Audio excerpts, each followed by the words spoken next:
Beautiful. It looks so good. Can we get started? Okay, so good evening again, everyone, and thank you all for joining tonight's Homegrown Minneapolis Food Council meeting. Before I call the meeting to order, I would just like to start this meeting by acknowledging and recognizing what we're watching again with the recent murder of Mr. Locke on February 2nd and how that's impacting our communities. Before we get started, I would just like to take a couple of minutes of silence and to reach out and really say our condolences to the family, friends of people, the Locke family, and those who didn't know that family, but is currently in the process of getting to know who they are because of the tragic event. Can we have a minute?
Okay.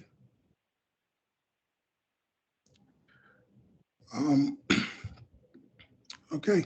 I would like to start by noting that this meeting includes the remote participation of members as authorized by under the Minnesota statute, section 13D.021, due to the declared local health pandemic. We're meeting virtually. And just to let you know, whatever you post in the chat on this meeting is public record, so be mindful of that. I'll now call this meeting to order and ask Tamara to call the roll that we may verify the presence of quorum. Council members, when Tamara calls your name, please say present, but also introduce yourself briefly with your organization affiliations as applicable. For any community members on this call, we'll provide an opportunity for you to introduce yourself after the roll call is complete. Tamara? Thank you. Kavelin Alandes. Present. Penny Breen. Say that again, Tamara, there was a breakup. Sorry, I had my mute on. I'm present. Keely Cervantes. I'm present. Matt Croston. Present. Reminder, folks, if you would be interested in sharing any affiliation you have, you are welcome and encouraged to do so. We have a kind of informal aspect of the roll call that the Food Council offers its members to kind of share, but not required, of course. Jalen Elam. Present. Kevin Ellis. Kevin Ellis, Conservation Specialist with Hennepin County Environment and Energy, and I am present. Nolan Green.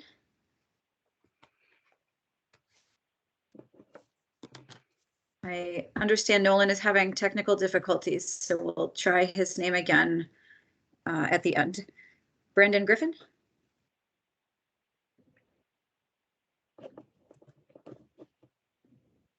Rebecca Gross. Present, Becca Gross. I work with the Minneapolis Park and Recreation Board as the Community Garden Coordinator. Nice to be here tonight. Kim Havey. Andrea Inouye. Present, Andrea Inouye. I am the representative of the mayor's office and I work on housing, food, and various other policy items for the mayor. Danielle Isaacson. Present. Hi, everyone. Danielle Isaacson with the Minnesota Department of Agriculture. Delighted to be here again tonight. Co-chair Marcus Carr. Present, Marcus Carr. I am the Director of Programs for Youth Farm in North Minneapolis, I'm a local farmer. Kevin Kalpersis. Present, Kevin Kalpersis, City of Minneapolis Health Department, Environmental Health Division. Kristin Klingler. Present. Hi, everyone. Kristin Klingler representing the Minneapolis Health Department. I'm part of the Healthy Living team, which is focused on chronic disease prevention. Will Lucker. James Miller. Present. Leslie Modrak. Hi, present. Liz Mullen.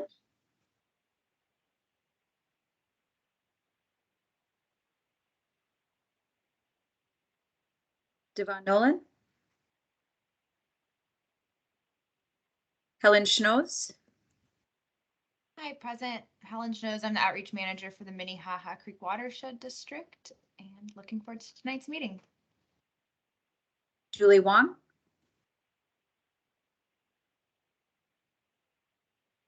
Present. With 16 members present, we do have a quorum in an official meeting. Hey. Oh, that's beautiful. Welcome, everyone. And we have a quorum. At this time, if there are any community members who have called in or are on this chat, please feel free to unmute and briefly introduce yourself with your name and your organizations or affiliations as it applies to you. Any community members?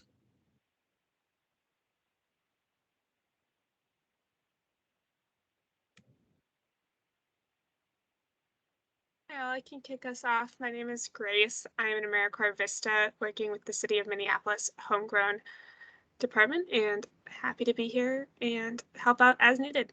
Thanks. Awesome. Thank you, Grace. Hi, my name is Michael Say, and I'm with Youth Farm, North Side. Wow. Look at you. Welcome, Michael.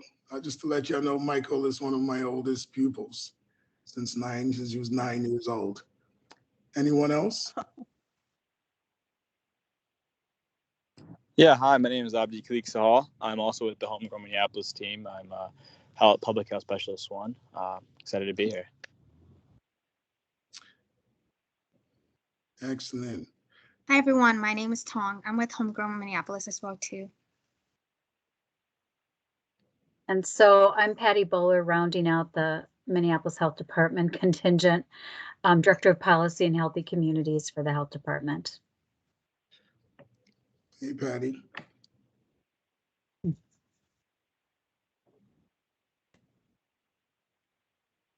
I'm Erin McKee. I'm the Community Food Systems Program Director at the Institute for Agriculture and Trade Policy, and I'm going to share a little bit about some policy efforts tonight around food and farm systems in Minnesota.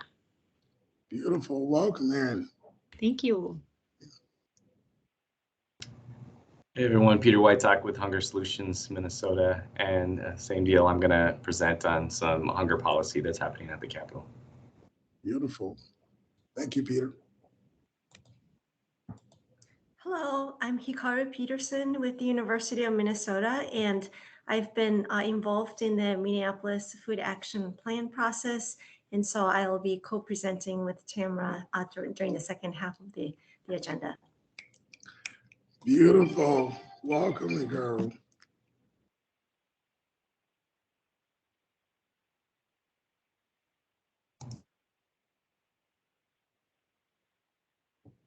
Are there any other community members on the line right now calling in?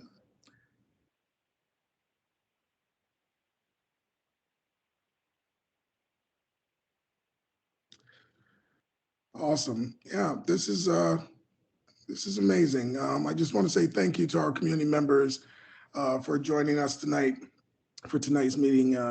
With that, we'll proceed with our agenda, a copy of which has been posted in the public access of the city legislative information management system, which is available at lims.minneapolismn.gov. Okay. Our first item of business is the adoption of our agenda for tonight's meeting. May I have a motion from the council member to approve the agenda for these amendments? Anybody? One opportunity is if you would like to approve both the agenda as well as minutes from the last meeting and November meeting, somebody could make a motion to do all of those things simultaneously, and then I'll only have to say everybody's names one more time for this round of actions. So that's the other option on the table, would be a motion for the agenda to be adopted as well as the acceptance of the January and November 2021 minutes. Hey, Becca here. Oh, Go ahead, Becca. Okay, I'll make a motion to do it all together. I will second it. Thanks. Beautiful. With that, I will ask Tamara to please take roll on this motion. We have a proper motion before us. Okay. So when I say your name, yay or nay, aye or nay, whatever your prerogative is, but we will start the roll with Kevelyn Alandis. Yay. Jenny Breen. Yay. Lisa Cervantes. Yay. Matt Croston. Yay. Lynn Elam. Yay. Evan Ellis. Yay. Lynn Green. Brandon Griffin. Becca Gross. Yay. Havey. Andrea Inouye. Yay. Danielle Isaacson. Yay. Co-Chair Marcus Carr. Yay. Evan Kalpersu. Yay. Klingler. Yay. Will Lucker. James Miller. Yay. Leslie Modrak. Yay. Liz Mullen. John Nolan. Helen Schnoes. Yay. Lee Wong.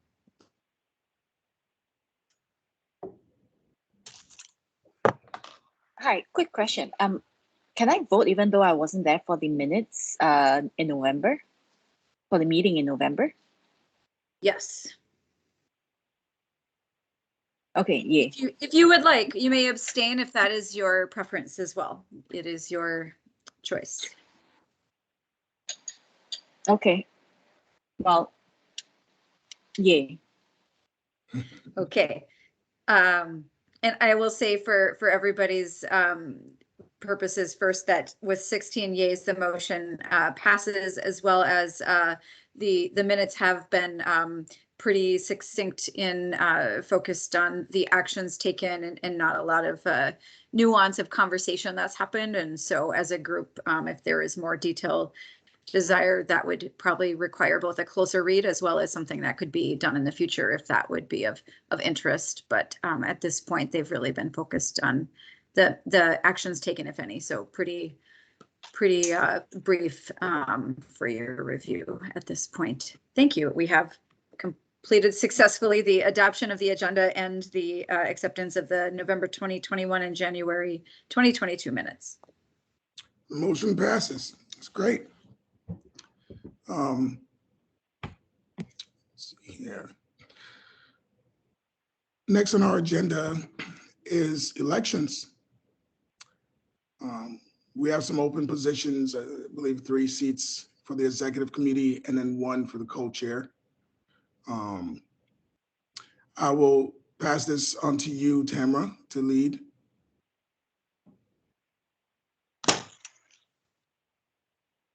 Thank you. I will be having us hear statements from there's, as Marcus mentioned, there is a co-chair election and then executive committee election. So we're going to do that in 2 phases. And of course, in the virtual meeting, it's different than those in the group who've been part of elections in the past when we were in person. And so we will need to call the roll for these elections, but we will be able to do it as a slate of candidates for the executive committee subsequent to our co-chair elections. So we will start with the co-chair election. At this point, we have had 1 candidate who has shared their interest in a statement. I will read her statement on her behalf. Devon, very disappointed that she could not join us tonight. There is community matters that she has needed to attend to, but was planning up until shortly ago to be here and is just an incredible committed member of this group for which I will read her statement. Devon Nolan, I would like to be included in the upcoming election for co-chair. During my time serving with Homegrown, I have expanded my understanding of what it would take to generate a local, sustainable, and just food system in Minneapolis and beyond. I envision a vibrant local food system that enhances the health of all residents, protects the earth, increases economic vitality, expands social connectedness, and improves food security. In order to realize this vision, we need policies that support this effort in tangible ways. I would like to offer my ability to build and sustain authentic community government partnerships to the work of our membership. That is the statement from Devon Nolan for the election of co-chair to serve with Marcus as co-chair of the Food Council. Are there any other candidates who wanted to be considered? If not, I would hand it back to Marcus to lead the seeking of a motion for that position.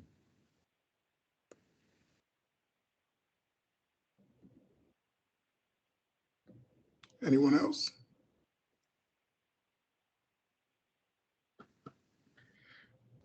Awesome. Do we do it one by one, Tamara, or should I just do a roll call? I will have to call the roll. We would like a motion from somebody to approve the election of Devon Nolan as the co-chair of the Food Council in a second, and then we'll call the roll on that. This is Helen. I move to approve Devon as co-chair. This is Keely. Have a nice second. That was Helen and Keely. Did I get that correct? Yes. Okay.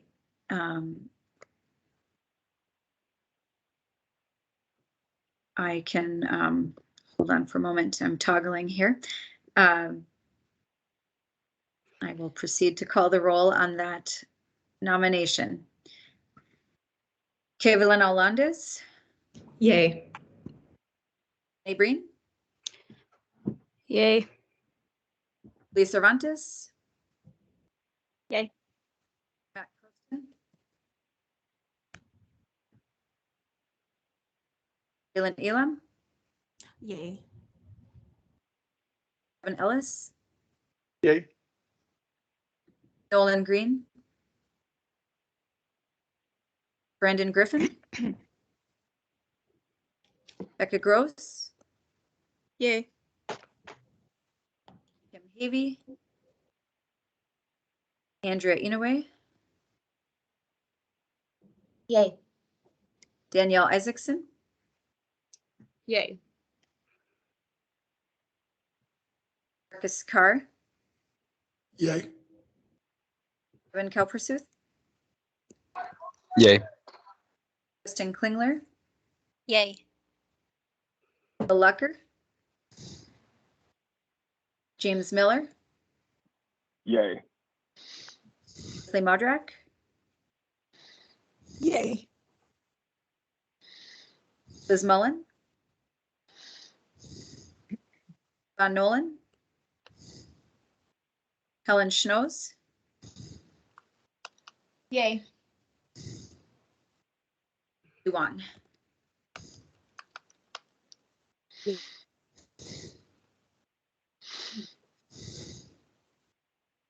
Julie Wong, did I hear you? I'm not sure. Yay. 15 yeas, that nomination is approved. We have a new co-chair, Devon Nolan. Yay. I couldn't be more excited. You know, I'm really looking forward to working with Devon. She's an amazing person, and it's going to really be a huge asset to this council. Next will be the election, and the motion passes to elect Devon Nolan as co-chair. Next will be the election for executive committee. Tamara? Yes, so we do have 3 candidates for the 3 openings in the executive committee of the Food Council, and this is the time when we will offer each of them the opportunity. These statements were shared in the materials, but for each of these candidates to also offer their statement verbally to the group here. And that would begin alphabetically with Jenny Breen, if you would like to share any words about your interest in the role. Sure. So I don't have what I wrote in front of me, but essentially I have been involved in this work for a really, really long time, like probably since before some of you were born. Which is great because it's been an opportunity to really watch things change and understand and learn about how all things work from the policy side, but also I was a small business, food business owner for 20 years in Minneapolis. I had a restaurant and a catering business, so I have that experience, and I teach at the university, so I have the whole academic world. I'm a farmers market manager, so I share space with all the other farmers market managers that collaborate. And I do a lot of consulting and education. So I'm involved in farm to school training. And so I have a lot of spaces that I work in that have to do with food and policy and equity and justice and health and wellness. So I think I have a lot to offer.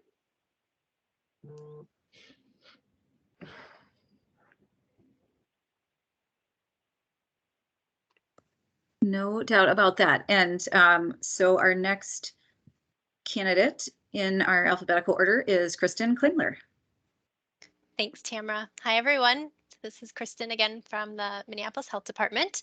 And as I wrote in my statement, I'm interested in serving on the executive committee so that I can really help to make our food council meetings productive and effective and good places for connection and learning and shared action. I've been a Minneapolis resident and an employee of the health department for the last 14 years. And I don't know that I bring as much institutional knowledge as Jenny does, but I have been involved with Homegrown since the early days of the initiative, helping to get that started and leading to the wonderful food council that we have today. So I think I can bring a deep understanding of city government, local public health, and all the different ways that the Food Council has historically been able to influence food policy. And in addition to that, I have a lot of expertise in nutrition and food access and health equity. So I would love to bring that knowledge and expertise and experience to the Food Council to really help make these a meaningful time together. So thanks. It's amazing.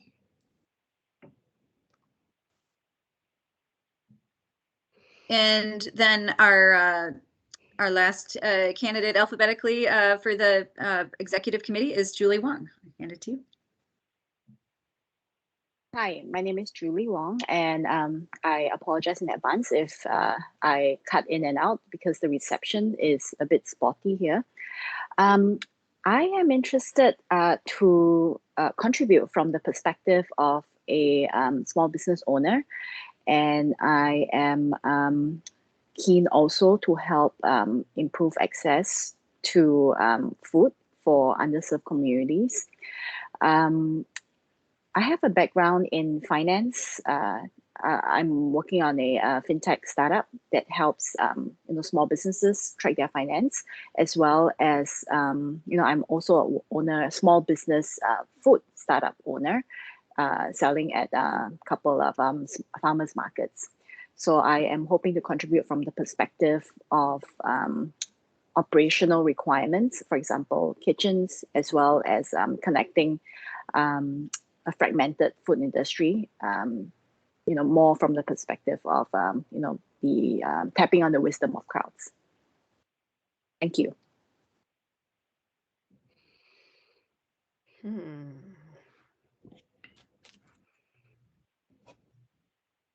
With that, those are our wonderful 3 candidates for the 3 executive committee opportunities to help, as if anyone has read our bylaws, to set agendas with the co-chairs and the coordinator, myself, to plan for those meetings and some of those long-term policy questions that the group may need to wrestle with. So we've got a slate of candidates and would be looking for a motion to nominate them as the next executive committee of the Food Council. And Marcus, you can handle that piece here. Beautiful. Can I have a motion to nominate Kristin, Jenny, Breen, and Julie? Anyone wants to move? This is Kavelin Alendez. I move to approve the 3 candidates. Can I get a second? It's Kevin. I'll second that. Awesome. Just gonna have a dream team here. I will call roll for that. I will call the roll. My documents are freezing on me, but I think we are in business here. Hold on one moment. Okay, Kavelin Alendez. Yay. Breen. Do I get to vote? I mean, you are voting for the slate of candidates. I'll vote for the other 2. Okay. Abstention is an option, as is voting, and I know it's a little awkward when we do it this way and virtual. So thank you all for the questions when you have them, as well as the dance of the virtual election. So we've got Kile Cervantes. Yay. Next, Matt Croston. Aye. Jalen Elam. Yay. Kevin Ellis, Yay. Lynn Green, Brandon Griffin, Becca Gross, Yay. Kim Havey, Andrea Inouye, Yay. Danielle Isaacson, Hi.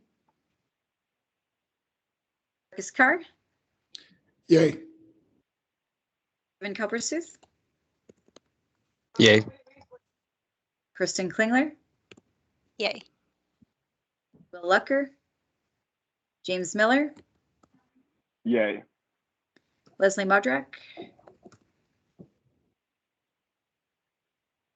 Yay. Sorry. Liz Mullen, Devon Nolan, Helen Schnoes, Yay. Julie Wong. Yay. 16 yeas, that nomination of the slate has been approved and there is a new executive committee. Congratulations. Committee, yeah. Congratulations. And I'm really looking forward to working with you guys around the food action plan and some other things that we're working on here, the Homegrown Minnesota Food Council. Yeah, this is going to be an amazing year. You know, we're in a new world and I'm looking forward to being fluid and really adapting to the changes and developing something that we can implement in our immediate environment. And Absolutely. I will add to that quickly, Marcus, that I will work with you all, this group, to set the schedule for the meetings, and that will be shared with the full group. So those meetings are open. These agenda setting meetings that the executive committee will participate in. They are open to any other members, but that group will work together to set the time of those meetings beginning later this month. So stay tuned for that. And thank you all. yay. I get so excited about this. I'm sorry. I'm new to this. Yeah, are we moving to the next item? Indeed. I believe we have, you know, some guests here to do a presentation. The first one will be coming from Aaron McKee and Peter will talk. We're going to be talking to us about Minnesota proposed legislative food policy and funding updates. And I'd like to welcome you two. If you can just begin whenever you're ready. Thank you so much. Peter, I was thinking you should go first, maybe, if you're cool with that. That's fine with me. All right. Okay. Sounds good. Well, thanks so much for inviting me and Aaron. So Peter Whitetalk, I work in government relations with Hunger Solutions Minnesota. So we're a statewide organization focused on really working to end hunger across the state, working with food shelves and connecting folks with feeding programs and food shelves across the state. So there's been a lot of efforts, right, to end hunger across the state for many years. One of the ways we do that is through the Partners to End Hunger Coalition. And so it's a coalition statewide of different food shelves, feeding programs, advocates from nonprofits, the state, and over the years, we've worked on a variety of issues, right? Everything from, you know, just to name a few, increasing funding to food shelves, both mobile food shelves and brick and mortar food shelves, and the Market Bucks program. So getting the funding started for that and defending it at times, unfortunately, from potential threats to being cut. Finally passing legislation to end the practice of lunch shaming around the state at schools, defending the Supplemental Nutrition Assistance Program, or SNAP, from any threats at the state level or at the federal level as well. So we gather each year to put forth an agenda that we work on together. Hunger Solutions will lead on a couple of those issues, and then we have different partners that lead on others as well. And so our focus this year, as you can see up here, expanding access to SNAP for low-income Minnesotans. So that is a bill that would increase the gross income limit on SNAP from its current level of 165% of federal poverty level to 200%. And so it's kind of a complicated issue, but basically what it would do is help low-income Minnesotans, some of them who currently don't qualify for SNAP. They make a little bit too much, but they're still struggling to get by. And so, and they might have high expenses, whether it's housing, childcare, medical, or others. So we did a listening sessions across the state in 2021 and heard from people that that was, a concern or an issue for folks. And so we brought forth a bill last year that would have done that. And 20 other states have done that as well. So it was included in the House budget, but not in the Senate. And so there were some just disagreements between the House and Senate as to how to get that done. And so we're working with partners this year to try to make that happen. The other bill, as you can see here, Investing in Hunger-Free Schools, is a huge campaign that we started this last year. An idea we've had for a while now is to try to bring universal school meals so that an effort to provide basically free breakfast and lunch to all students. And it's been a long-term goal. So we knew when we did this or launched it last year, we wouldn't get it done last year, but hopefully set forth an agenda to try to get it done. So it's happening federally now, universal school meals, but it's a temporary thing because of the pandemic. And so we'd obviously like to make that permanent. And at the federal level, it's not going to happen this year. There are a number of advocates that tried and pushed, but it's just not going to happen. And so many states have passed this legislation recently, I think California. But we're very excited the fact that the governor and lieutenant governor included universal free school meals in their supplemental budget. So it's just really a huge opportunity, I think, for us to work with the support of administration and work with legislators to try to get that done. We also are supportive of the work that one of the food shelves in St. Paul, Keystone Community Services, is looking to build a new food shelf to better serve their community needs. And they went for some bonding funding to try to do that. And so they were also included in the governor's budget. And then farm to school policy change. So we are very supportive of the work that Aaron and IATP have been doing on farm to school efforts. And so I know it's just a small tweak to the language or policy change to make sure that early care providers can also take part in the process along with schools. And so I know Aaron can probably say more when it gets to her, but we're very supportive of that. And the securing additional funding for food shelves is the other piece this year. So food shelves stepped up very big last year and in 2020 to deal with the increased need during the pandemic. And so there was a huge state response and federal response to help out with that. I think it was about $20 million was the state investment in 2020 to help out with food shelves dealing with the increased need. And so, and obviously a huge federal response with the increase in SNAP benefits and pandemic EBT or PEBT.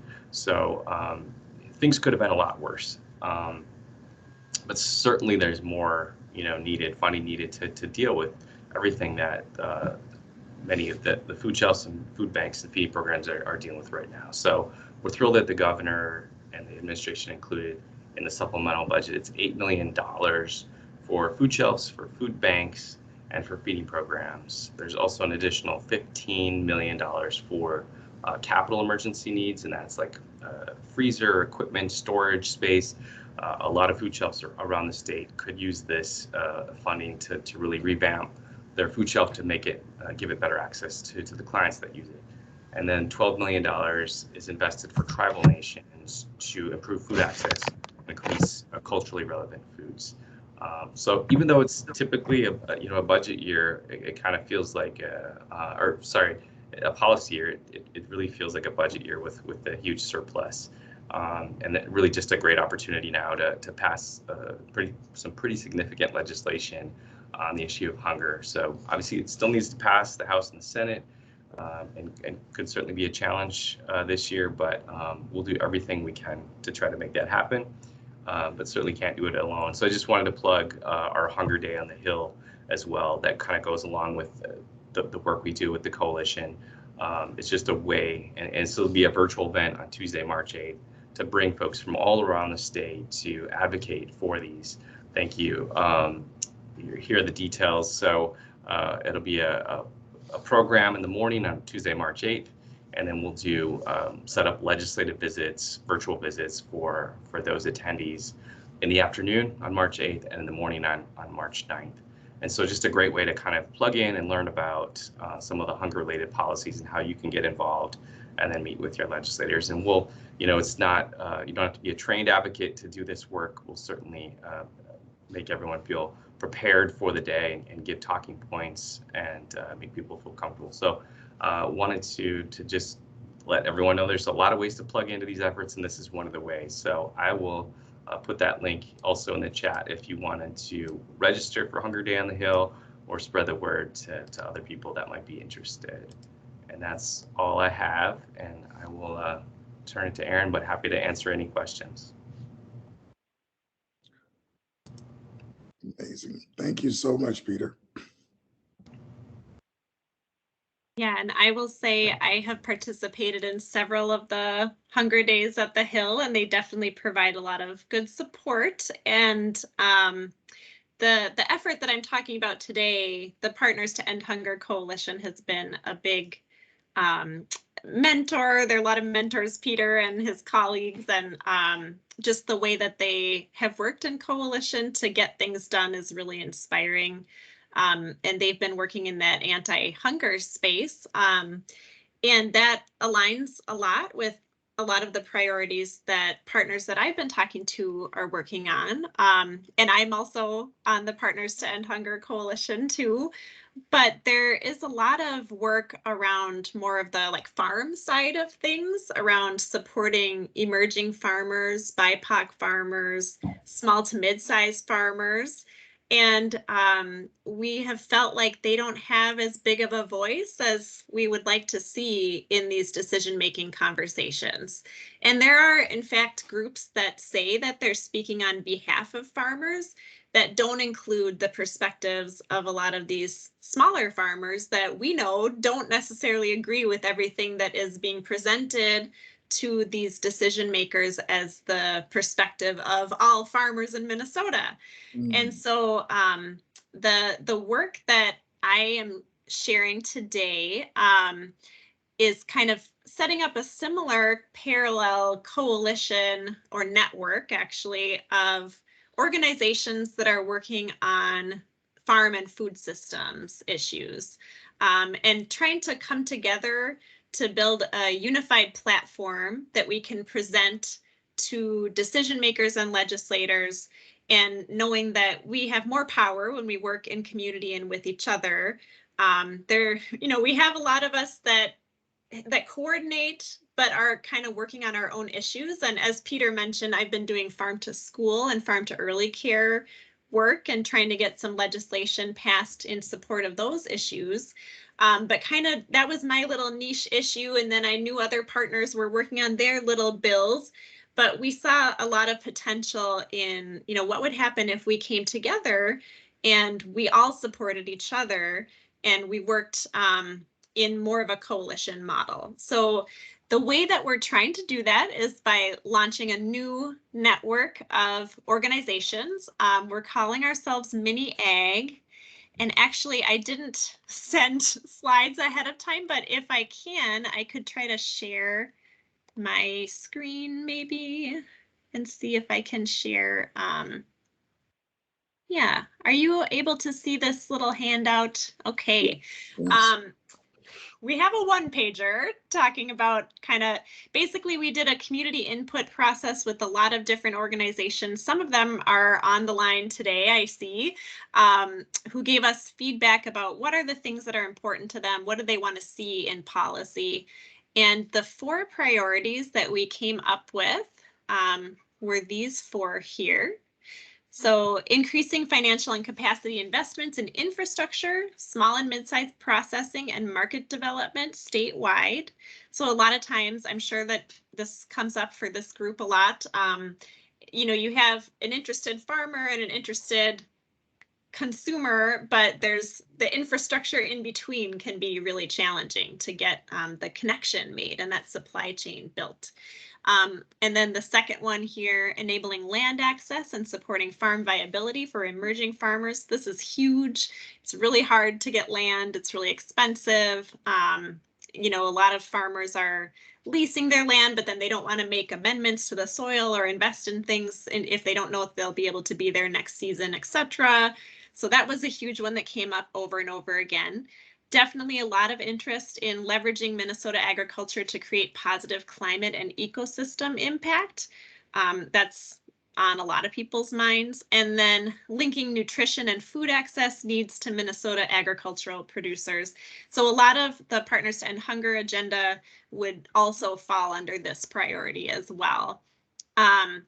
We basically see this network as being, well, these priorities came up through an input process that was over a few months. We had a series of meetings. We did the Jamboard thing.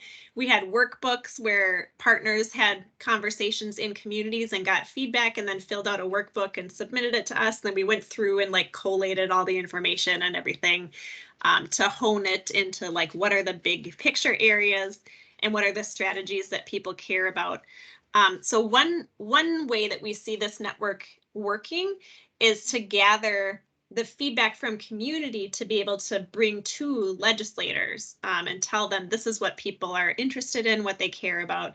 And then we also see ourselves as providing civic engagement kind of opportunities to community members, because sometimes if you're not inside the system, it can be very intimidating.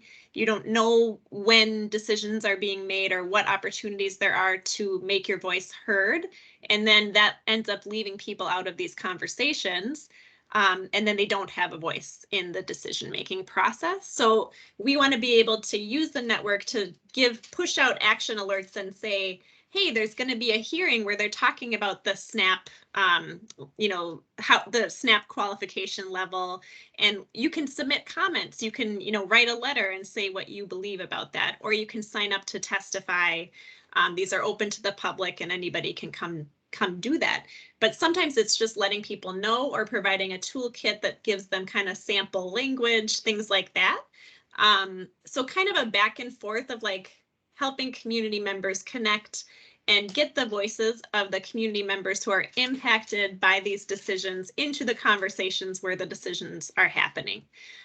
That's the goal that we have. And we do have a sign-on. If you're interested, if you represent an organization, we're collecting organizational sign-ons right now. So we have, these are the ones that have officially signed on so far. We have a bigger list than this that are not yet officially signed on.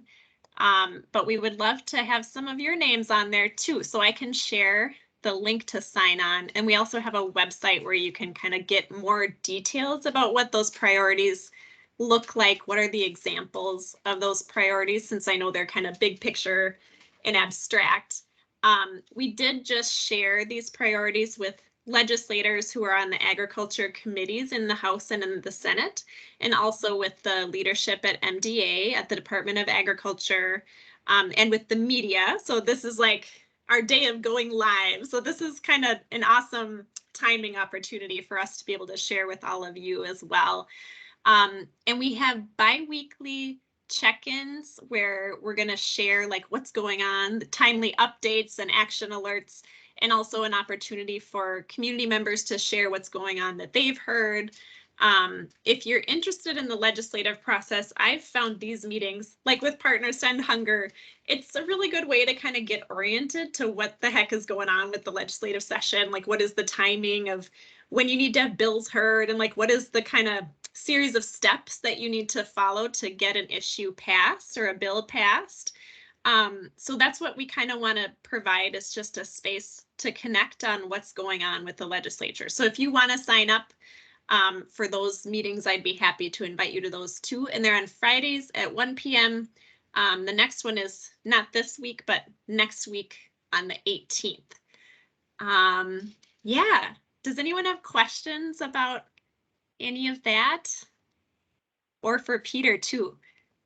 He's an expert. I feel like he's one of my mentors, and I'm still kind of new to all of this policy stuff. I was a program person, and then that, you know, when you keep running into the same barriers everywhere you try to do a program, it's like it's a systems issue. This is going to take some systems change to make it happen and make it easy for people. So that's how I kind of got into policy, but I still feel a little new to that area. Amazing. You're doing amazing for a new person. Thank you so much. Are there any questions?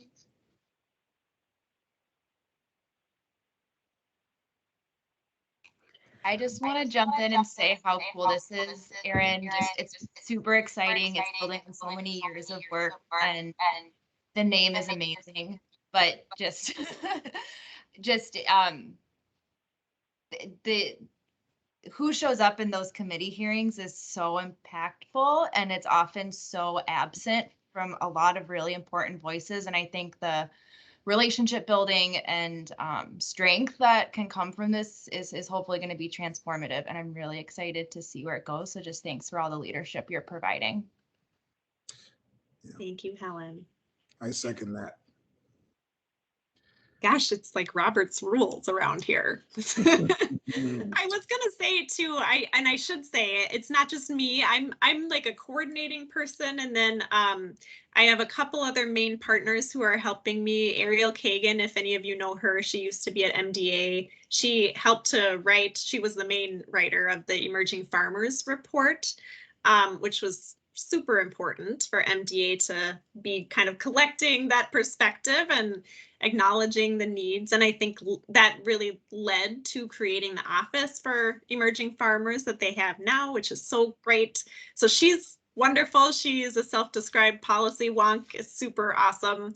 And then Katie Myrie, who is on the Farmers Market Coalition board, and then is really involved in SFA and just has tons of connections. And then Fallon Ryan, who is at the Sprout Food Hub in Little Falls and just has amazing community connections too, and really good just perspective from a rural community. So it's not just me. I should be really clear that I'm just like a coordinator person in this effort. I would just add, and Erin, maybe you can take 10 seconds to talk about this. This is an extraordinary time in terms of opportunities for money to go towards some of these things that we haven't really seen this in the past. So I feel like just like what's happening with Homegrown and the Food Action Plan, it's paralleling what's happening in the legislature right now. So if anyone's interested in getting involved, this is a really exciting time to do that, because decisions are being made that really are allocating money to these things. So that is such a good point. And I think, yeah, there's more money. It's kind of wild how much money there is, and there's momentum. I feel like we have called this, we want this to be the year of action for Mini Ag. And I feel like we can get some wins. We can get stuff across the finish line. I feel like it's going to happen, and it'll be, and hopefully that can gain some momentum to keep it going too. I will say too, this is the legislative focus right now because the legislative session just started, but we also are thinking about what are administrative changes we can make. How can we bring state agencies together so that they can work on like things that are behind the scenes and are more about like processes and not so much about legislation. And then also it's an election year. So there's a lot to be done around like what platform can we put in front of people who are running for office and have them commit to these things and then hold them accountable once they're in office, because these issues should be part of that conversation. It's, you know, they affect everybody. They're so important, and they're not really part of the conversation right now. So that's such a good point, Jenny. And I think, Peter, you know more than I do about kind of the like state of this session and kind of what opportunities there are, like why there's so much money, and like I feel like it does feel like a big opportunity on the horizon here. Yeah, absolutely.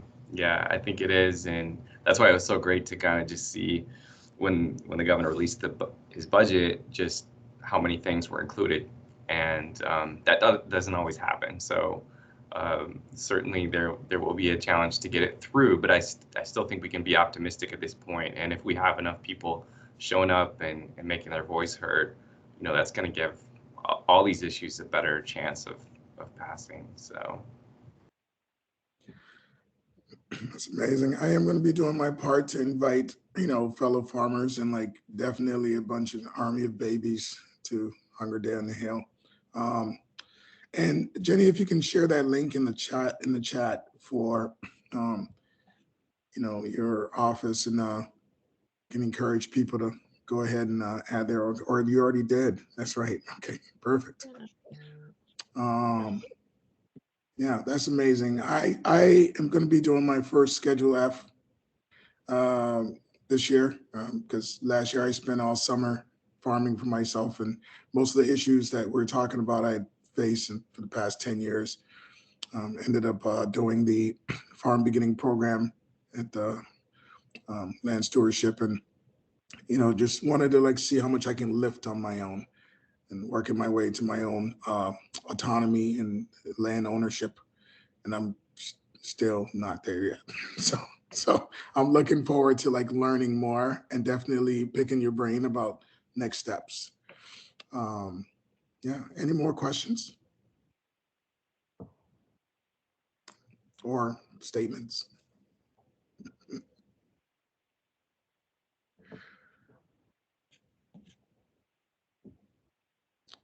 Okay. Well, I just want to say thank you guys. That was amazing information. And yeah, we're looking forward to exploring the information you've passed on to us and the websites and whatnot. I have mine open right now. I can't wait till the meeting is over so I can go, you know, dig into your website and signing up for some of the things that you're providing. So thank you very much. Next on our agenda, we have another presentation from Green Garden Bakery.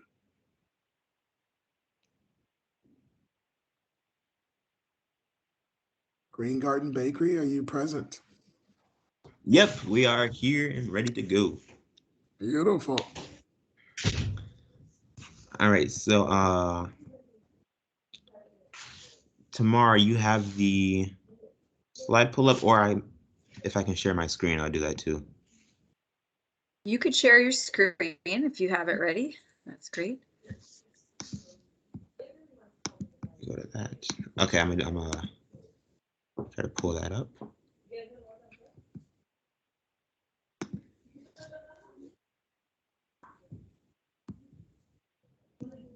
Is it visible? If that is a challenge, I can do it for you. We don't.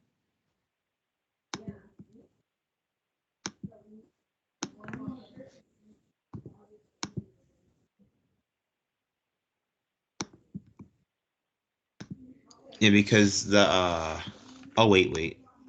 Now it looks like I'll be able to do it. Okay. Success. Awesome. Great. Wow. So Wow. this image is just one of our main garden, actually. So you probably can't see anything specific, but and this garden has jalapenos, tomatoes, zucchini. We started strawberry. This picture doesn't have it, but last year we started strawberries. And there's one more thing, beets and carrots. And the people that are presenting today is myself, DeLevante. That's me, Isaac. And so this is our, like, can I get rid of that? Let me pull that down.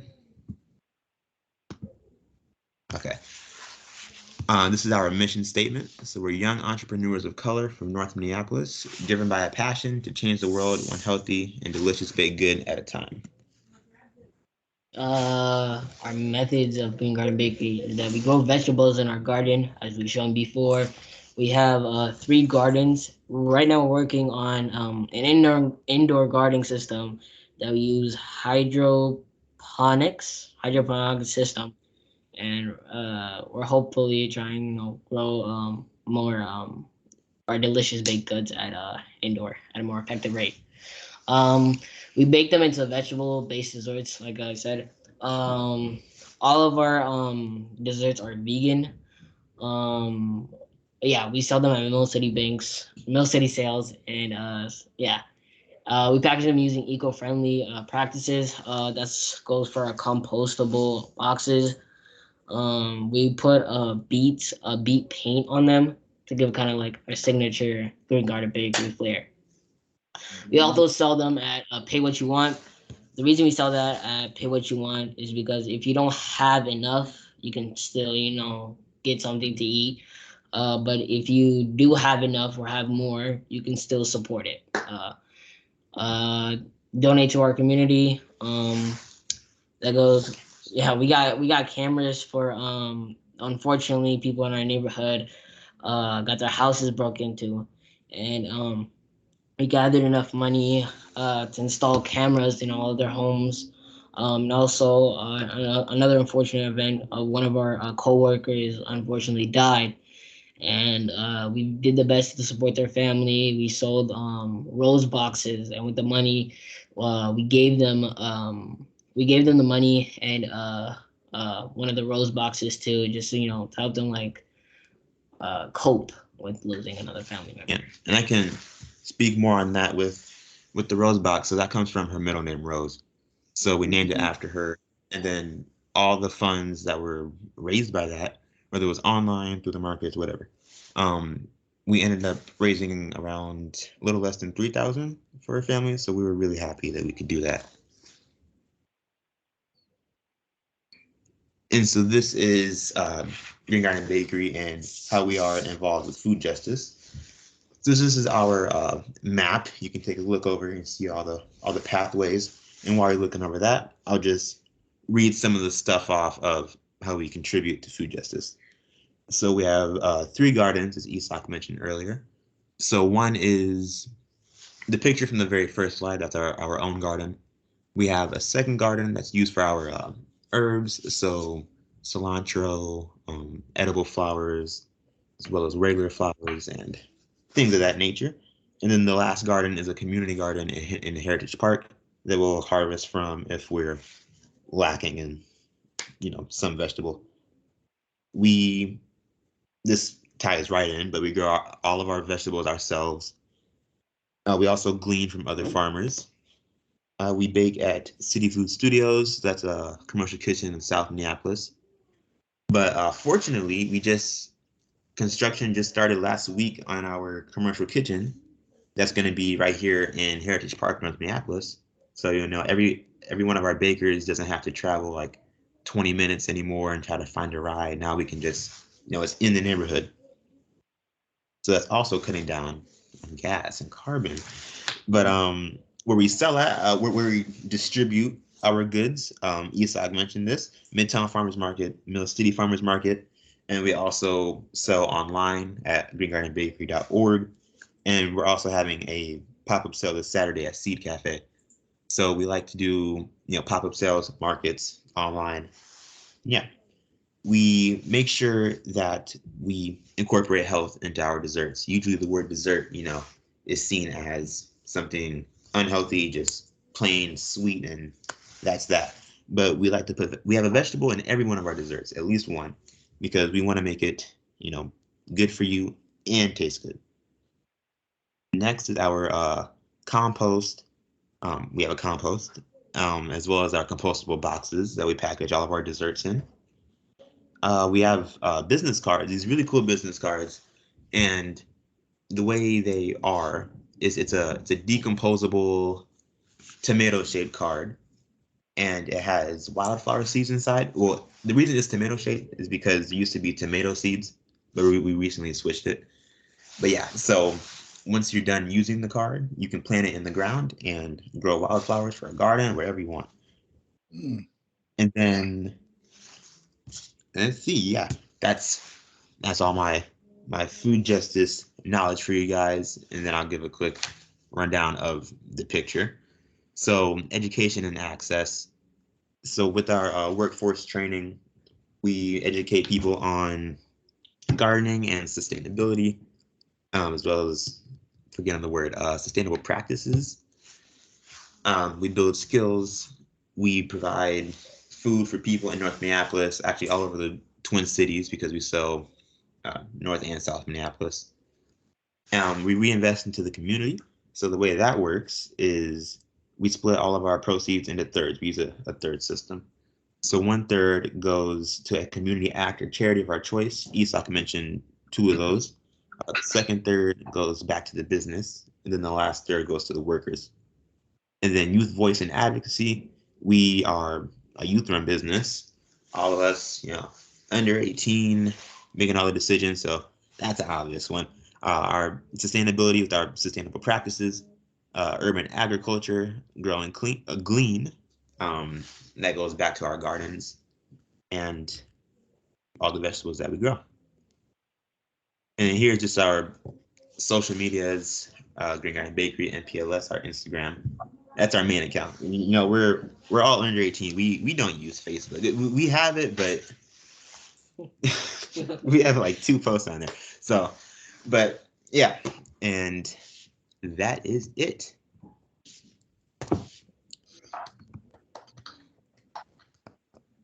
See if I can unshare here.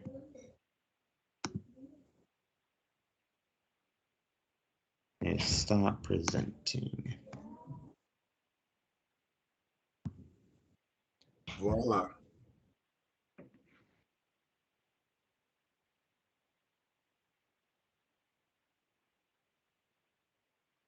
Am I looking at the right screen? Are you guys still?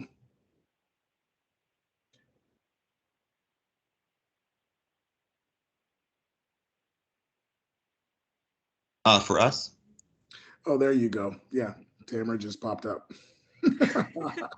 I was just making sure. There's like no images on my screen, so just making sure. But yeah, thank you guys so much for that. I'm super proud to have y'all on the north side and actually a part of this food system, trying to create your own possibilities. That's the most important part. So I'm super, intrigued as to how things are going. I just got one question for you. How are things going throughout the pandemic as far as programming and business? Things started off a little slow, as you can imagine, in 2020. But we try, as much as we can to work around that. So COVID hit right before summer. So for summer programming, what we did, we made these STEM videos for whoever wanted to watch, because we upload them to YouTube. But for the kids in the neighborhood, they got a kit so they could follow along. So me personally, I've made some gardening videos on how to grow a plant out of a shoe, like an old dusty shoe, and some other fun stuff just to, educate them. And we primarily function through Zoom, like everyone else in the world. Yeah. And yeah, eventually we got back in person, with the masks and stuff. And then we were able to launch this program called Community Crew. So what that was, this was during winter. And so Heritage Park, the neighborhood that we're located in, it's a food desert, and the nearest produce type store is Club Foods, which is over a mile away. So we got donations from, I forget who, but produce, fruit, and we handed it around the neighborhood to the apartments and townhomes, and just try to find any way that we could help the community. And that was 2020. And yeah, now, farmers markets are all back on. So we're basically to our normal programming now. That's amazing. Wow, I'm definitely gonna stop by and see y'all. Just another thing is, you guys have the community garden that you harvest from. Is like a second or last stop for your produce. But there are a lot of community gardens on the north side, and you have access to food as far as youth farm spaces. You can always hit us up and come to and grab whatever you need. And is there any other questions for the Green Garden Bakery team?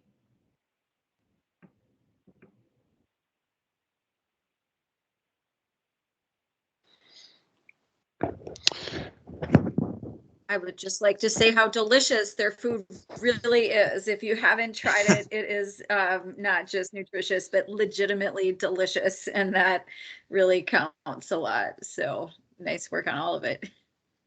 That's amazing. Thank you. Another thing, I'm sorry, I get really excited talking to these kids. They're like so amazing. But like, and I don't mean to refer to y'all as kids. I know you guys are grown up and handling your business now. But you know, we refer to North Minneapolis as a food desert status. What you're doing is literally strategic. You're creating healthy food options for people in your immediate environment. A desert for us is a natural phenomenon. It's something all around the world. What's happening in our food system is not natural. It's a strategic plan. We live in a capitalist system, so I want us to re-envision how we verbalize that, because you're doing the work, and I'm super proud of that. That's all I had to say about that. Any other statements or questions? This is Matt. I just want to see if you guys want to talk about any of the barriers you've experienced in being successful. Because it sounds like you've been super successful, but I assume that there's been some challenges along the way. Oh yeah, of course. The biggest one recently was the passing. I'll give her full name, Autumn Rose Merrick. That's how, not how, but her full name. But that really hit us deep, because she's been with us since the start. So 2014, that's when we were founded. And so, we all were, really close, had a relationship. And she recently graduated too. So once you hit 18, you graduate from Green Garden Bakery, and then you get put on the alumni board. So she had just graduated and also graduated from high school. And, her family's in the neighborhood. So that hit everyone in the business hard. But it did kind of help us grieve through it by being able to help, So that, COVID, obviously, but everyone dealt with that. So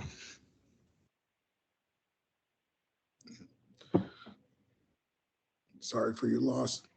And yeah, it's been a rough couple of years, man. I'm glad you guys are hanging in there, and hope you're taking care of yourselves and getting ready for the coming season. Yeah, I look forward to seeing you guys on the ground. thank you. We're looking forward to, getting in touch with you. Beautiful. Okay. Can we move on, Tamara? I believe, I believe next we had on the agenda was discussions. One is the food action plan overview and the city survey that I believe, Tamara, you shared. Let me pass this on to you from here. Thank you. I will dig in with my esteemed co-presenter, Hikaru, can kick us off and then hand it to her to speak about the survey. But I will just roll quickly through a little food action plan tour through the long, arduous history over the last several years of our efforts to get us to this exciting point of having a citywide survey. So one moment here. And I think the focus being on this being a quick and brief, but certainly any questions can be answered tonight as well as in follow-up, because this is a big deal for the Food Council, as folks have mentioned. Can you see my screen?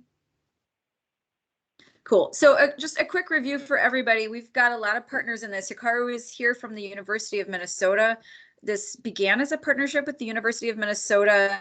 Anu Ramaswamy, who was based there, moved to Princeton and continued partnering with us from there. And fortunately, recently, Hikaru came on as another University of Minnesota partner. So we've got both Princeton and the U of M as partners. Additionally, we have Sustainable Healthy Cities as the network that this project is based out of, through the Princeton and U of M work in that network. And of course, the city and funding through the USDA and National Science Foundation supporting some of the work, as well as through the city. And Terrasoma has been our consultant partner along the way. Just to review this overall goal, and I think that we are really notorious for long words, and this is just a I think an opportunity for us to put all of these really important long words together, really with our goal that we had agreed upon at the beginning for the development of all the most important things here, right? The equity, the equitable, climate resilient, just and sustainable local food system and local food economy. And really, that's the overarching goal that we are aiming for with all of these efforts. The plan would be a roadmap. Really, this food action plan is intended to be an amendment to the city's climate action plan, which is that document about the climate action and resilience. But we don't have a document on food justice. We have a document on Homegrown Minneapolis goals that dates from 2008 and 9, as was mentioned earlier in the meeting. That now feels like a whole other era, and it was time to do some updating for the food specific actions, as well as the connection to the climate. And so that is what we are aiming to do, is address food justice and address climate. Let's see here, hold on. What we did was we kicked off way back in mid 2019, and after that kickoff, we talked through each of the topics that were part of a framework that was designated based on the Milan Urban Food Policy Pact, and then really modified for our purposes. We had a justice and equity topic: diets and demand for healthy food, agricultural food production, processing, retail, and distribution, wasted food and food scraps, and topic 6 was finance and governance, kind of how we do this. The justice and equity category really was embodied in our development of food justice principles. Again, it was really hard to agree on a principle, and so there's so much work to be done. Clearly, that we developed together with the Food Council and the community a set of 7 principles. This was a food council and a community-driven set of principles that are really intended to frame the whole food action plan and our action. So making them actionable will be our challenge once we get to this point of getting all that input. But this is the foundation: is food justice, and really that will help us have a lens to screen what shows up as priorities and how we do that work. A lot of words here. The strategies that were gathered came from topical community meetings co-hosted with the Food Council and the University of Minnesota, as well as outreach done by Terrasoma through focus groups and individual interviews. What happened next was our University of Minnesota partners then at Princeton did analysis of what we gathered, grouped them into what they're calling pathways. Increase urban agriculture, connect local producers and farmers with local markets, increase consumption of a healthy plant-based diet, decrease wasted food and improve management of food scraps, create food system jobs and small business opportunities, and continue studying our food system to create innovative solutions to advance plan outcomes. We are then this was created through the analysis of these strategies, as I mentioned. So what happened with those pathways before we got to our survey that we are going to be talking about next with Hikaru is that some of you participated in what we called our deep dives. That was over the last few months. Each of those proposed pathway areas had its own dedicated deep dive conversation. It was a bit of a fast and furious timeline of conversations, but that was a way to do some further discussion analysis of each of those areas. But now that we did that and analyzed that, we want to take it to the community, both through a broad reaching citywide survey as well as community-based outreach. The outreach is happening in partnership with several different community organizations. Those are partnerships to help us ensure that cultural community voices are not missed. We know there's many barriers. There's many structural barriers and racial barriers that have been imposed, as was mentioned, to being able to participate adequately in our system. And so through these partnerships with some funding that we have held by the University of Minnesota, we've got about 5 to 6 community-based organizations that are in the process of hosting food conversations around these proposed pathways, and then we'll report back on what they hear. Latinx communities, Somali community, East African, Southeast Asian, really a whole group of North Minneapolis organization gathering feedback, and South and Little Earth community. We've got these groups that are focused in their neighborhood and with the communities they serve around food programming. And so really appreciative of the effort it takes to do that type of outreach and their willingness to partner with us on this important feedback. If anybody else is an organization not in that partnership, but would like to help us get the word out, we have this survey that has gone live now, and I will pass it to Hikaru momentarily to speak about the survey. I will just say that once we get that feedback on the survey and the outreach, we will be really appreciating the analysis our university partners will use their expertise to do, and the Food Council will then get to see that and digest together what we learned through that, do some prioritization and discussion. Tara Soma will help us with the drafting of the plan. And then we will go back to our city council and mayor for their formal stamp, hopefully on this in the not too distant future, and an actual implementation of this. This is a monumental effort to actually do some things that are really urgently needed. So Hikaru, I will stop all of my rambling and let you share a bit about your role in this exciting opportunity to have a survey now. Yeah, thank you so much, Tamara, and I'm really excited to be joining this process. It was actually really helpful to hear all the history too. I was trying to collect my notes on the historical development and where I tagged on, but I'm really, joining the process at the very last part about the community input. And so Tamara wasn't like kind of rushed to decide, rushed through all this, but starting from 2019 and then a little bit of a lull period during COVID, but then all the way through 2021, there was a lot of information that was collected about the strategies that were put into these buckets of pathways. And there was a lot of iterations on what kind of words resonated with people. And there was a lot of refinement in the wording of the strategies to make it, I think Patty was very emphatic about making sure that the language is as accessible as possible in trying to, trying to see that the strategies are worded in a way that really made sense to folks. And so at this last stage, we're gaining input on these, the food action plan priorities and strategies. And along with that community engagement that Tamara talked about, the survey is open to folks, anybody who actually live and or work in the city. It was launched over the weekend, and we have decided that, it's already the 9th of February, and we really wanted to make sure that we had the time for the survey to be informed to all the folks who actually wanted to respond. And so we will keep it open until March 15th.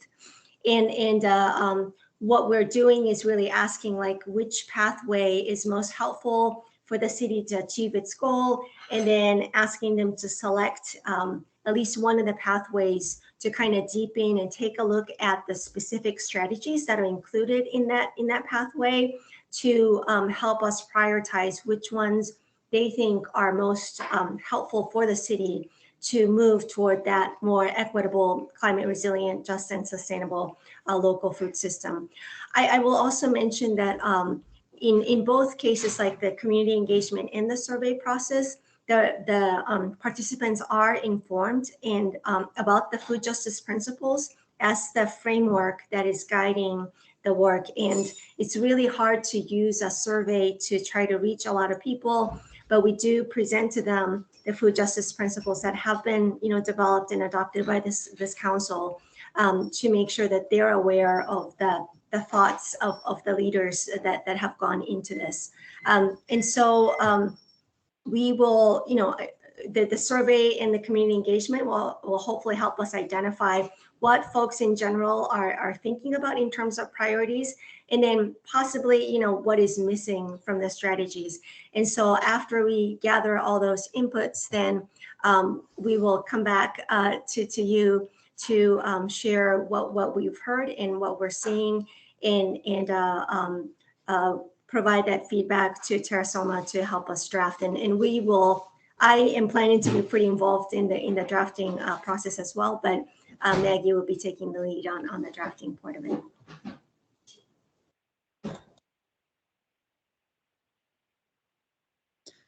I did drop the link to the survey in the chat. There is a good URL for it. I don't think we quite have it yet on our website, but it will be there. It went out kind of right before the meeting started in the newsletter as well. So if you all are not on the Homegrown Minneapolis newsletter list yet, first of all, you ought to sign up for that. Second of all, then you can find the link. And so that is now live. And Hikaru, did you mention the gift card piece? I don't know if I caught that. No, we're trying to, any kind of incentive I think is helpful to reach people, the general public in particular. And so we are offering a drawing of a $50 gift card. And so at the end of completing the survey, folks can opt in to be in that drawing. And I think we have 10 of those, so it's a decent, better than the lottery, right? And get some good food with your opportunity. So grateful to partner with the U, and they have a little more flexibility in partnership with such things. So really hoping you all who are here today and those who couldn't make it to the meeting will take this link, take it to your networks, take it to your next meetings.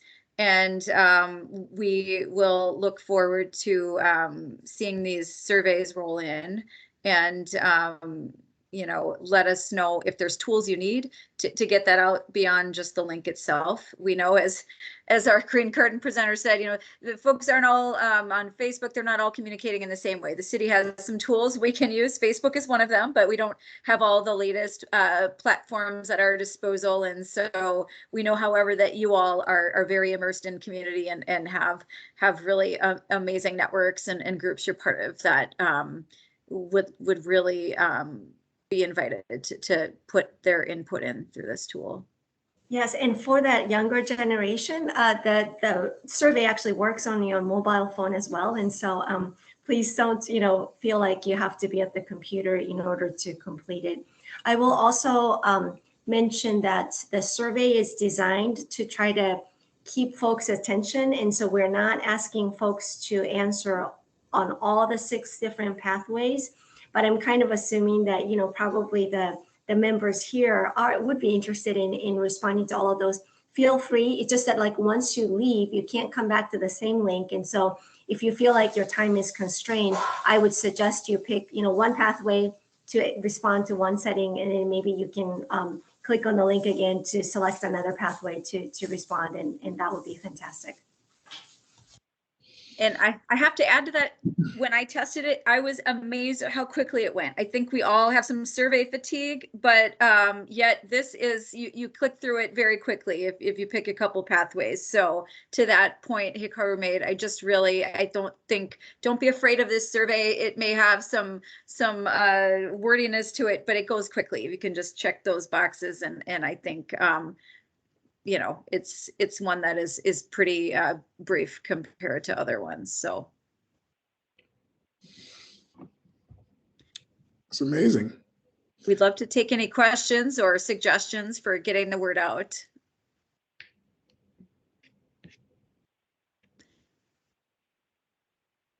Otherwise, happy to answer questions. So yeah, go on. I have a question. This is Jenny. So it would be great to see the list of organizations that you have asked to disperse the survey. And then I know, like, I'm connected to so many people in the food space, but a good portion of my friends will not see this survey unless I share it with them. So I would love to make sure that all the people who aren't going to see it. So thank you. I will tell you that I am sending it to every farmers market staff, every food shelf representative, and every garden lease program organization that we are connected with, since those are all city kind of partnerships or initiatives. So you may see it multiple times if you wear some of those hats. Which is fine. I'm kind of thinking, what about sending it to people who don't work in food at all, so that they can share it with people who are likely not to be exposed to it? You know what I mean? Like, what about, is the whole health department going to get it, and can they share it with all their friends, and are all of our okay? So the whole health department will get it, and I think that exactly right. I think we know that we've already done a pretty decent job of getting it to those that are really wonky and excited about food systems, and that is our sweet spot here, and those folks who are actually experiencing the food system but not thinking about the policy angle of it are voices we want to ground truth this with, but may not have, the city will put it on its social media and send it out to neighborhood papers and through our community connectors. But those of you, that's where I'm calling on all of you in that same way, Jenny, to your friends and family networks in the city who aren't busy working or thinking about this type of thing. It won't be too painful of a survey. I mean, it may feel a little policy wonky, but I think it's we get that, but we still just absolutely hope there's other suggestions like that maybe you have your LinkedIn, you have your neighborhood faith community meeting, and you can just write the URL up on the whiteboard or in the virtual meeting, and take a few minutes together to all pull out your mobile phone and do the survey. Yeah, I actually think people will be really excited and interested. I mean, I think that outside, I just know that most of the people I know, if they didn't know it from me, wouldn't even know we have a food policy council in this city. So I just think there's so much more outreach that we all can be doing. That's amazing. Yeah, I'm looking forward to that too. I do plan on, we're connected to a lot of neighborhood associations and just people on the ground. And I've never really taken the time to really do outreach or organizing work around the work we've been doing on the Food Council, but I'm looking forward to that this season. Also, is there a Food Council in St. Paul? Yeah. Yes. There's the Ramsey County Food. What's it called? Food and Nutrition Commission. Food and Nutrition. Yeah, that's right. I think they're still active. I think they're like in a restructuring process, somewhat related to all the like slush money for food stuff and like organizing that happened in response to COVID. I know urban ag came in a big way there, but I don't know the status of that. But I know they're thinking in new ways about how to restructure because they weren't as strong, I think, with the. It'd be awesome to have someone from that side of the world come. I was just thinking about how to connect both worlds as we go along on this journey. So, yeah. Any other questions or statements? Tamara, this is Patty. There's some suggestions in the chat. Oh, okay. And I'm wondering if you can respond to. Yes, I didn't see those pop up for me.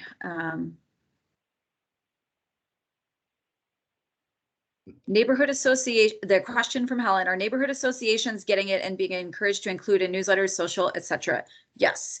That will happen through the city's communication channels. We have health department communications and city communications and our neighborhood and community relations department who will share that out through those channels. Yes.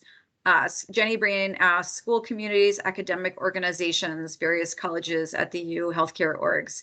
I will say that that's probably happening a little bit more informally. I mean, through the channels we have, we will do that in our own kind of personal and professional and kind of programmatic networks. But any of those, I mean, if people get it more than once, that's great, right? So I don't think we need to worry about like having a master list so much as please just push this out. And I think we know that the more somebody sees something like this, the more likely they may be to distribute it. And if you have a newsletter with your own or a listserv, you know, I'll put it on Sustag and Comgar, but there's other lists that I am not active in. And I think that those are great suggestions. And if you are part of a university or a academic or other, you know, community, you may have channels that can reach quite a lot of people and they have their own network. So certainly no approval needed to share this out, just great appreciation and encouragement. And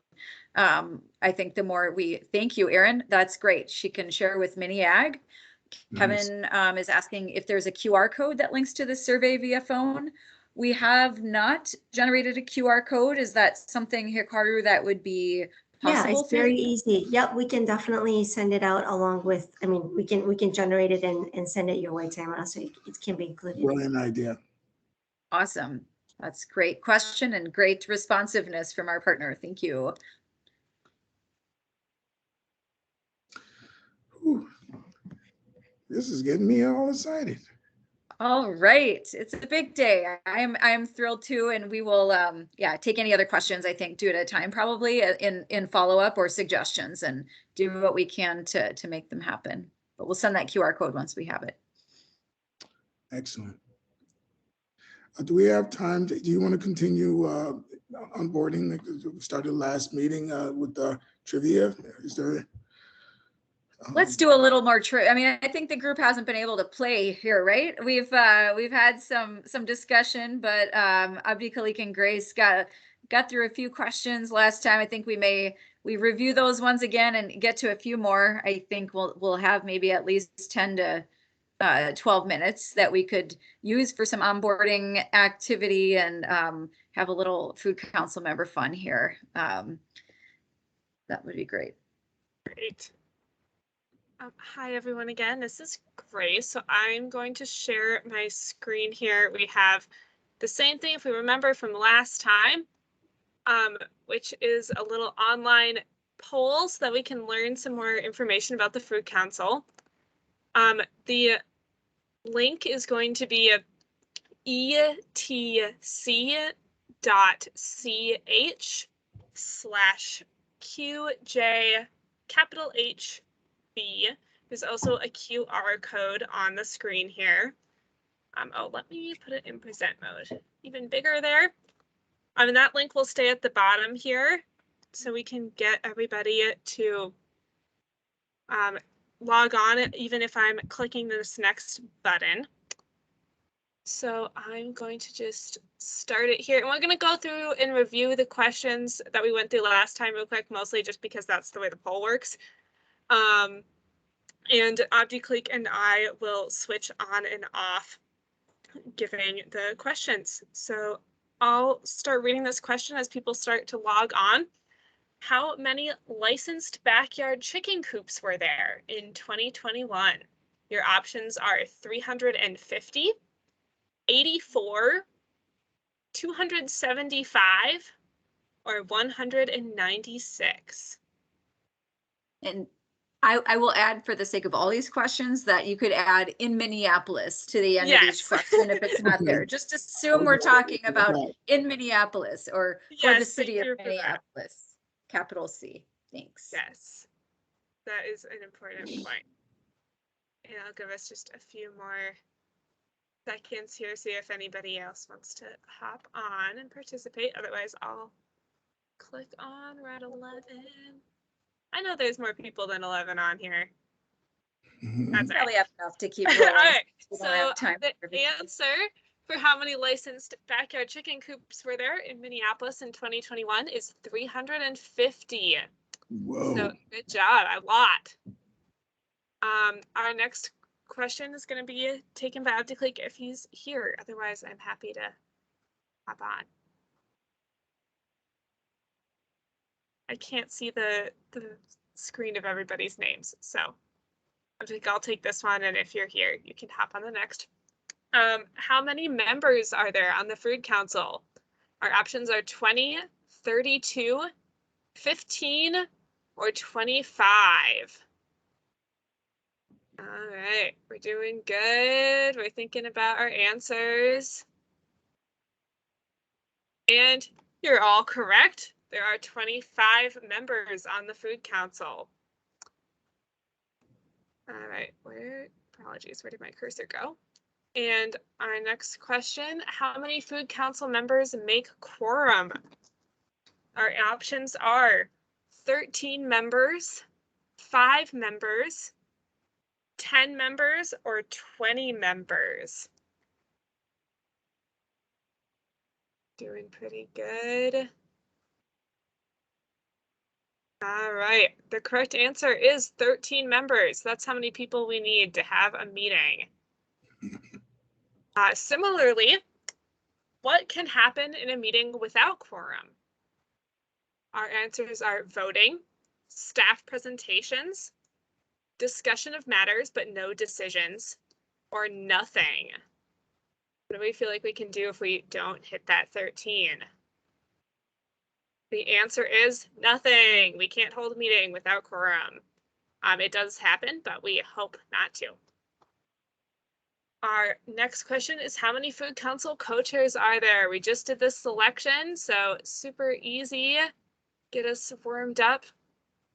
The options are 12, 6, 2, or 4 co-chairs. And you're all correct. The option is 2 co-chairs. Similarly, we just did this. This will be a super quick read through this. How are the co-chairs decided? Community leaders elect the co-chairs. The Food Council elects a co-chair. There are citywide elections. The mayor appoints one co-chair. I know this is a little bit tricky. Hint, it is multiple choice. And we're right. We've got the mayor appoints one co-chair, who's our lovely Marcus, and the Food Council elects one co-chair, who is our fabulous Devon. Our next question here is how long is a term for a Food Council member, and how many terms can you serve? So your options are there are 4-year terms for 2 max terms, 2-year terms for 3 terms, 1-year terms for 5 terms, or 3-year terms for 1 term. Give it a second here. All right. The answer is you can serve a 2-year term up to 3 times. A new question here, we've got true or false. Working groups or task forces can be formed to tackle specific areas of Food Council work. Is that true or false? It's a little question from the bylaws, which I know it doesn't sound fun to read, but it's nice to get yourself oriented in. And you are all correct. There are the opportunity to form working groups or task forces. I think given our history in the Food Council, they've been sort of on pause as we've worked on the Food Action Plan, but definitely the potential to kickstart any specific groups on interesting topics. Our next question is true or false? Food Council meetings are open to the public. The options are true or false. Quick answers, that's awesome. The answer is true. They are open to the public. We've got lovely guests who can call in and watch our recorded meetings. Our next question is, what is the name of the rule set used during meetings? We've got Nathan's Rules of Order, Robert's Rules of Order, Rachel's Rules of Order, or Charlie's Rules of Order. Sort of a silly question. But it is a good reminder, you are all correct, that we do use Robert's Rules of Orders in the Food Council to run the meetings. The next question is, what do you use a motion for? So what is the purpose of a motion? Your options are to begin each time you speak, to introduce a new piece of business, to propose a decision or action, or both B and C, which would be both to introduce a new piece of business and to propose a decision or action. I know, tough question. Throw in a either or an and or. Great. So those folks are correct. You use a motion to both introduce a new piece of business that isn't on the agenda, as well as to propose a decision or action, as many of you have done, such as adopting an agenda or electing a co-chair, or approving something as well, which we haven't gotten to yet. Our next question here is, what does it mean to move to amend the motion? Does it mean to ignore a motion, to change a motion under consideration, or to introduce new business? This is just a sort of basic Robert's Rules question here. You're correct. It is to change a motion under consideration. So this is something you would do if you want to change something during discussion of a motion before it is voted on. Or you can make it afterwards as well. That'd be a separate motion. Our next question is, when was we're switching from Robert's Rules. When was the resolution establishing the Homegrown Minneapolis Food Council passed by the Minneapolis City Council? Your options are June 26th, 2009, September 2nd, 2011, February 15th, 2013, or December 9th, 2010. This is when the Food Council was established specifically. All right, we've got most of our folks in here. Hard question, I know. The answer is September 2nd, 2011. That was when the resolution was passed. So we're more than 10 years here, so that's exciting. Similar question, but different. When did the Homegrown Minneapolis Initiative begin? Your options are December 2008, October 2006, March 2009, or June 2007. I know, tricky question here. And the answer is December 2008. So there was a bit of time between the Homegrown Initiative starting, and then they decided to establish a food council. Tamara, do you want me to stop here for time so we can have the last few minutes, or do we want to do a couple more? I'd say we've got 1 minute. Okay, let's go. One more. The next question, what a great question to end on. The Homegrown Minneapolis Food Council envisions a vibrant local food system that enhances the health of all residents, protects the earth, increases economic vitality, expands social connectedness, improves food security, or all of the above.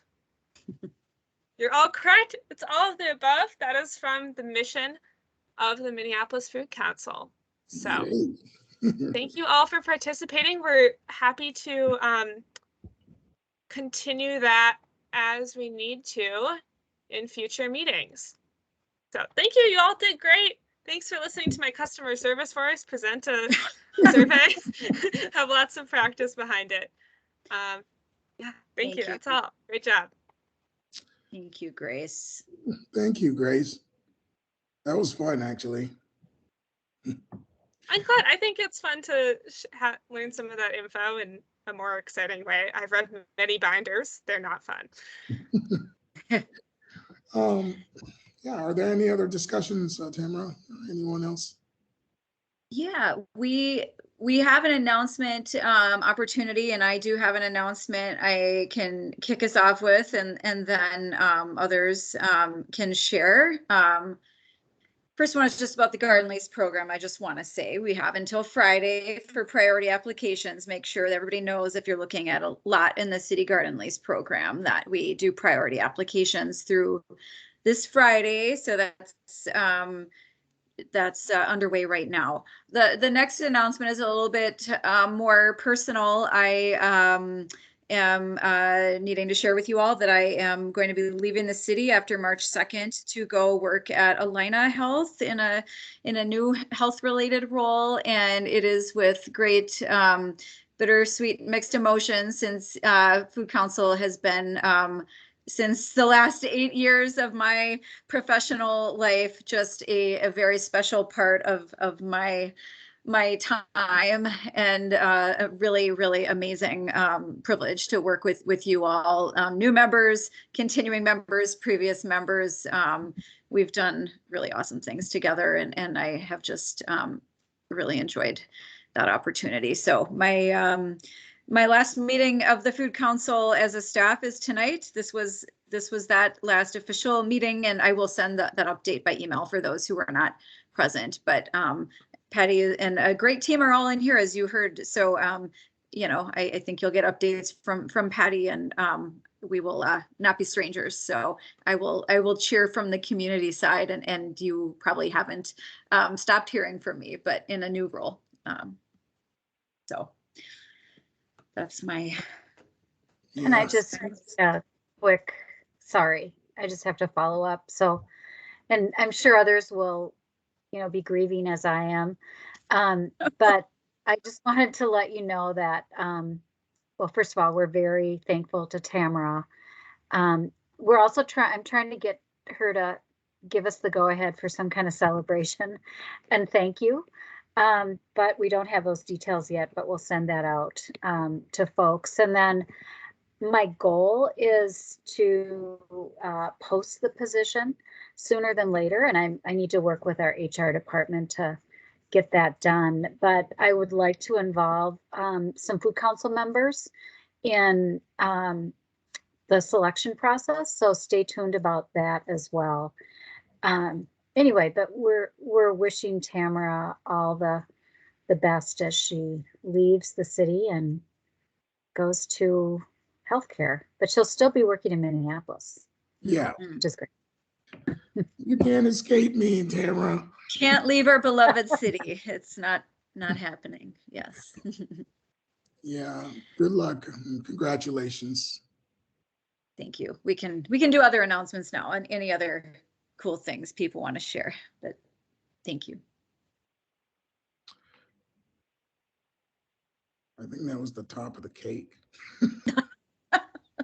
Yeah.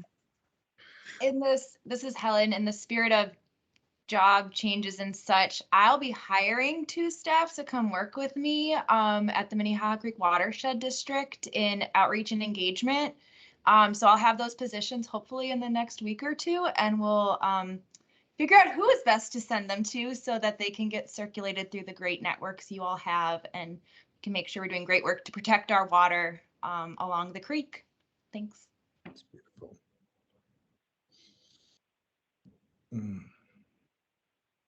Tamara, when's your last day? If you could maybe let folks know that. Yes. I didn't want to take up more airspace, but March 2nd is my last day. So I will be here long enough to work with the new executive committee to develop the next Food Council agenda, share announcements, and get another newsletter out. So won't be leading that next meeting, but I will be here a little while longer to help try to tie some more loose ends. So you can feel free to email me in the meantime.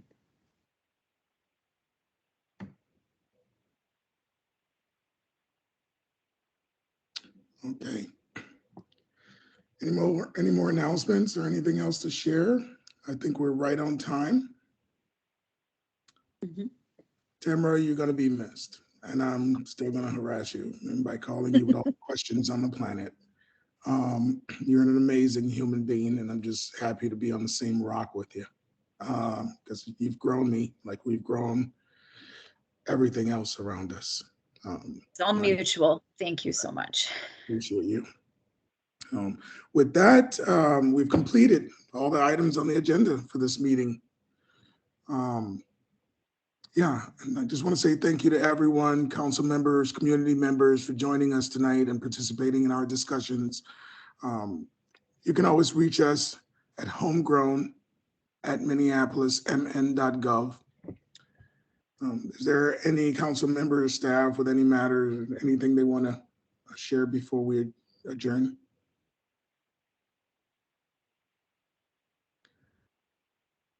Okay. Well, if not, without objection, I will declare the meeting adjourned. Our next Homegrown Food Council meeting will be on March 9th at 5:30 p.m. And you can look forward to that agenda here before that meeting. Thank you, everybody. I'll see you guys next month. Thank you. Thanks, Marcus. Thanks, Tamara. Yeah. Thank you, everyone. Good night. Good night. Have a good. Have a good night.